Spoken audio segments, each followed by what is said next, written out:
माँ और बेटे की कहानियों से हमें निस्वार्थ प्रेम, कृतज्ञता और माता पिता की सेवा के महत्व को सीखते हैं। कई कहानियों में माँ के बलिदान को दर्शाती है और फिर बेटा कैसे उस माँ की जरूरतों को पूरा करने या उसे वृद्धाश्रम से ले आकर अपनी जिम्मेदारी का एहसास करता है।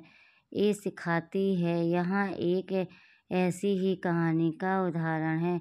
एक माँ ने अपने बेटे को उसके बचपन में बहुत प्यार से पाला और उसे अच्छे संस्कार दिए। बेटा बड़ा होकर डॉक्टर बन गया और माँ को वृद्धाश्रम में छोड़ आया, जहाँ माँ को हर सुविधा थी, लेकिन माँ अपने बेटे के प्यार के बिना अकेली थी। एक दिन माँ के शरीर का एक अंग काम करना बंद कर देता है और माँ उसे किसी ऐसे व्यक्ति की मदद चाहिए जो उसे बहुत प्यार करे। माँ ने अपने बेटे को एक पत्र लिखा जिसमें उन्होंने कहा कि उनके पास वह सारी दौलत और आराम है जो उन्हें चाहिए, लेकिन उनके पास एक चीज़ की कमी है, जो कि कुछ पैसों की है, जिसे वह अपने बेटे को वापस देकर अपनी जिंदगी का अंत करना चाहती है। उस पत्र में माँ ने एक बहुत ही पुरानी कहानी लिखी थी।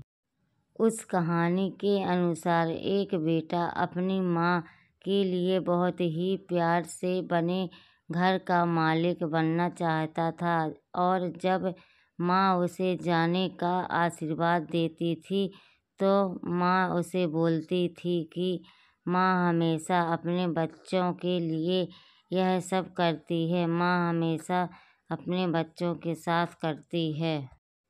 जब बेटे ने उस बात को सुना तो उसे अपनी माँ के साथ किए गए गलत काम का एहसास हुआ। उन्होंने अपने बेटे से कहा, मेरी माँ ने मेरी माँ को सिखाया था कि माँ एक ऐसी बिल्ली है जो अपने बच्चों को प्यार करने के लिए हमेशा तैयार रहती है। इसलिए उन्हें कभी अकेला नहीं छोड़ना चाहिए।